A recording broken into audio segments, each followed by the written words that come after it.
That whole thing was actually staged to give you a sense of unreality. So I am basically C.S. Krishna, the co-founder of the Unreal Times. So we are in the serious business of not being serious. So yeah, we are in the news satire space. So our job, basically what we do is we take real news and give a satirical spin to it. So I'm just going to take you through what we do the next 10-15 minutes, 10-20 minutes, how we grew our experiences, and more specifically also some concerns that many of you might have about possible defamation with regards to content, which for us is a big risk since our content is very edgy. It takes pot shots at famous personalities all the time, and we're always teasing the boundaries of what possibly could get us into trouble. So,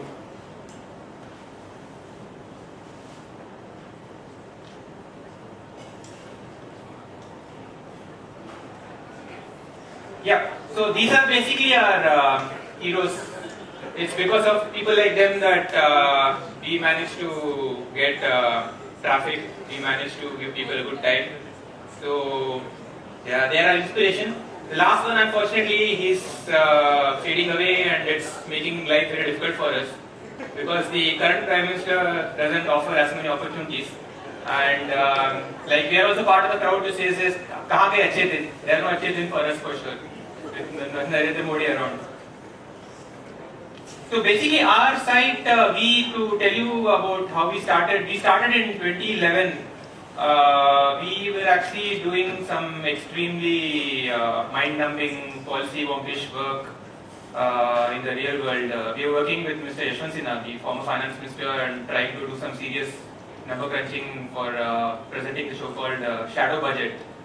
And finally, we got so puck out with that work that we decided to write a satirical piece to take a break, saying that the best way to implement the direct cash transfers program is to drop money bags from the sky. So that was the first piece, and it kind of got good feedback, and we got a big kick out of doing it. So we decided to register the site unrealtimes.com and start doing this on a regular basis. So initially, actually, of course, we had no reference, started from scratch. Our first few months we used to get like 200 to 300 visitors per day, and then we had these big hits. So initially what happens with these unknown sites is that some of your these news satire sites, initially what happens is that some of your articles get mistaken for real news, the H.G. Wells phenomenon. So that happened with us quite a bit, and we were lucky. So that gave us one of the articles which really took off was this one, where we said that Darren Sammy was a Tamram. So this actually got became very popular in Tamil Nadu for somehow this Sikh community. And then the other one we had was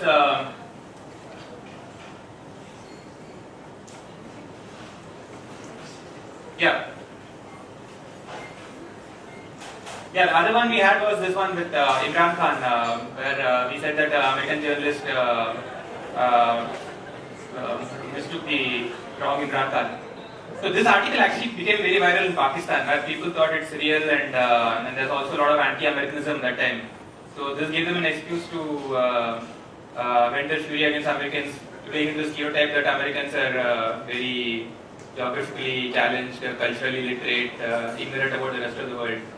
So these were like some of these articles which really took off and gave us a head start and established us as a brand. And since then, we have kind of established ourselves, and we kind of get around between 10,000 to 20,000 unique visitors a day right now after 3 years of being in this.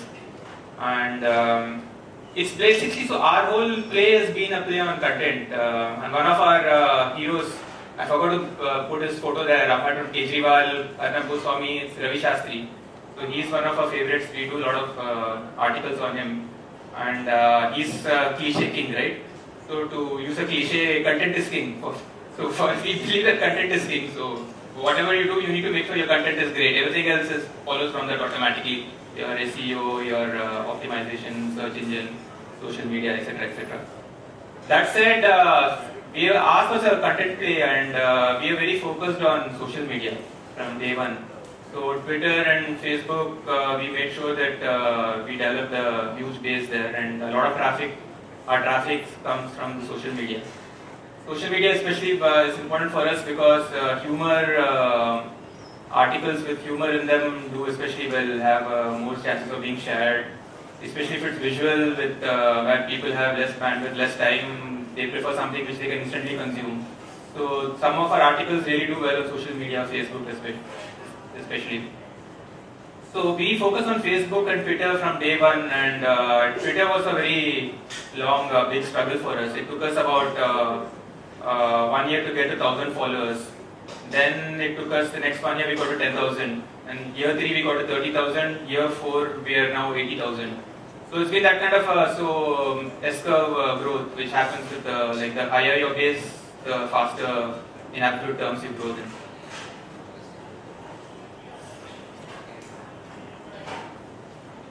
Yeah, so then having said all this, then I come to the main topic, theme of my discussion, presentation, which is how to stay clear of the law. So we basically at first struggled with the law. We're not really with the law, with the people that we are lampooning was this video by, so the Singham video, this was the one which we made in 2011, where we showed Dr. Manmohan Singh as this, we morphed his face on Ajay Devgan, and so showed him this heroic light. That's him battling the black economy basically. Metaphorically, we showed that he's the hero that India needs. So we are praising him actually. So we are actually, technically speaking, we are completely on the right side of the law. But we made one small mistake. So yeah, so there's one in that video. There was this one small still where we showed Manmohan Singh, Sonia Gandhi admiring Manmohan Singh, saying what a man he is. That got us into trouble with the video went viral in 2011. It got around more than 1 million views, etc. But so then when we were enjoying ourselves, this was like our first big break. Then the traffic really increased, a lot of visibility for the site. And then after 1 week, we read in the papers that the police commissioner of Pune, the Mumbai cell head of the cyber cell head of Pune has taken notice of the video because it's very defamatory. He's going to investigate and arrest the people behind it immediately. And we came to know about this through the newspapers. So we pressed the panic button. This is the first time we are facing something like this. And that's when we came to know about the IT 66A, the infamous Information Technology 66A, where you can get arrested for anything which is offensive to menacing to causing inconvenience, catch-all terms. So pretty much you can get arrested for anything. And the Act makes all these offences cognizable and non-bailable. So police can just land up without an arrest warrant, without an order from a district magistrate and arrest you. And so there have been many instances of the IT 66A being misused last 4 years under the UPA regime, and even probably a little bit under the current regime also. So we actually then, we didn't know what to do. We thought we'll probably get arrested. We'll probably, so we spoke to lawyers. One lawyer said that since it's the PM who's being ridiculed, you'll probably be, they'll come to your house and pick you up and put you behind bars. So he advised us immediately take a precautionary bail. Take bail as soon as possible because anything can happen. And he said time is of the essence. Another lawyer also said that there's no precedent, we don't know what to do with it, but very literal reading of IT 66A with other provisions of the criminal code, pretty much, I mean, you can't, there's no guarantee what can happen, you might get arrested also. So we, at that time, so when we decided, okay, what do we do? And he said, the lawyer said, I'll do all this for you, and he was going to charge us some 50 fee, 1 lakh or something. So we decided that we can't afford it, so we won't do anything about it. But finally, we kept our fingers crossed, nothing happened, actually. So nothing came of it. So there was all this halla, there was complaints, a lot of Congress workers complained in many states. But finally, it never really went into the legal stage where police acted on it. So that's credit to the system actually, that we never actually had to ever remove the video. We removed it temporarily for some time, but we got it back again, and actually, I mean, we never ever have faced any censorship from the UPA government, although we have taken a lot of pot shots at them. And again, credit to the UPA government for that. So there's a pop question for you now. The IT 66A, the infamous 66A clause, under which minister was it passed? The original IT 66 Act was amended to pass this clause 66A. Anyone wants to take a guess under UPA? Which minister? Guess again.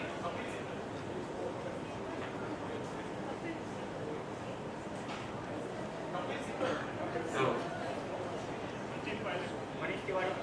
no. No. Who was the previous telecom minister before Kapil Sibal? A. Raja. So he is guilty of two big offences. One, 2G, and an even bigger offence for which he needs to go to jail again is for passing this, getting this 66AC piloted through Parliament. And apparently it was, without any debate, it was passed within a day. So that's the thing. So basically, we've ever had no censorship. We've never had any problems in what we have done, and we have stuck to certain guidelines in trying to make sure that we don't actually defame someone. So we are actually, what we do is we take news events which are in the public domain and we react to that. We extrapolate from that. So basically we are using satire as a device to critique the person for his conduct, for his known conduct. So that's at least our defense. Next time, eventually when someone takes us to court, that will be our defense, that we are only critiquing him for his based on his public conduct. So that, but we did finally get into trouble. Finally, we actually, apart from UPA, we've since one of the advantages of being an independent blogging site, we aren't funded. We're doing this on our own. We have our own day jobs also. That we do take pot shots at the Holy Cows also. We have written articles on Mukesh Ambani, which do fairly well, and also fill a void because mainstream media is probably not going to touch Mukesh Ambani. Then we also take digs at mainstream media quite regularly. So NDTV is one of our favorite targets. We actually had a lot of fun at their expense in the run-up to the elections, calling NDTV the, insinuating that they're the mouthpiece of the establishment. They're more loyal than DD also. Yeah. And they're also their fetish for going after Modi with a big blow to Modi headline which they used to run quite frequently. And actually, to NDTV's credit, they were very sporting about it. They actually, Barga Dutt and Vikram Chandra, they've actually retweeted articles which make fun of them directly. Srinivasan Jain, not as charitable, he hasn't retweeted the articles, but he's been sweet enough to say, it's very funny. And these articles have been, articles making fun of him have been brought to notice. So all credit to NDTV. CNN, I'm afraid we have never been able to, I think they hate us, they don't even acknowledge that we exist. So we make a lot of fun of them, but I think we have been a little too harsh with Sagarika and Rajdeep, so they don't acknowledge us at all. So that said, this is some of the Sagarikas are now one of our favorite characters from the mainstream media. So these are also the people that, thanks to them, we make sure that we always get good traffic, etc. So that's it, but finally we got into trouble because of this guy, of all people.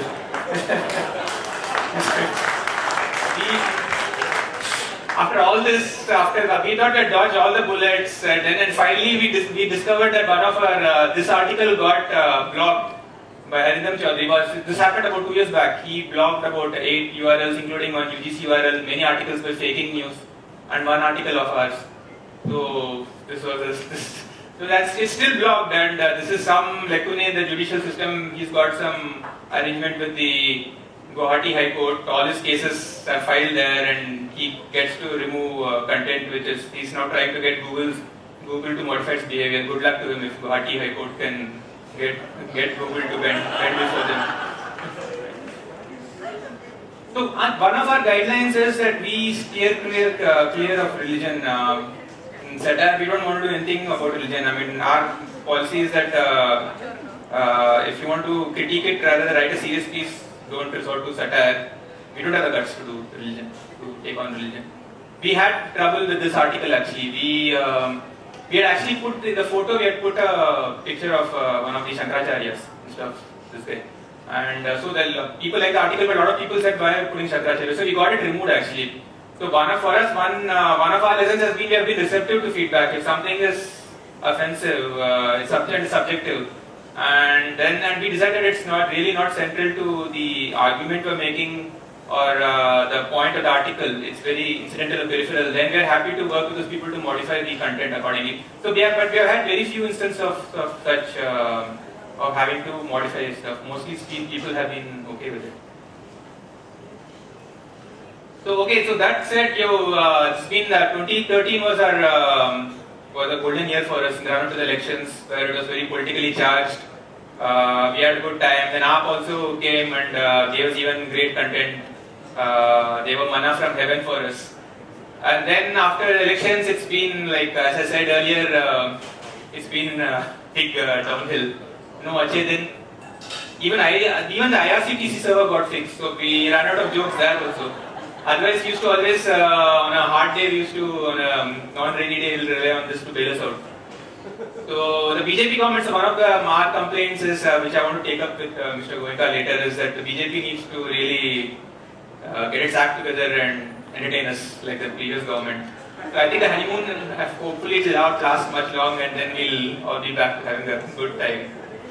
So that's about it. That's my presentation. I'll be happy to answer any particular questions you have about defamation, growing your site, what we did for social media, etc., etc. Questions, anyone? Right then. Okay.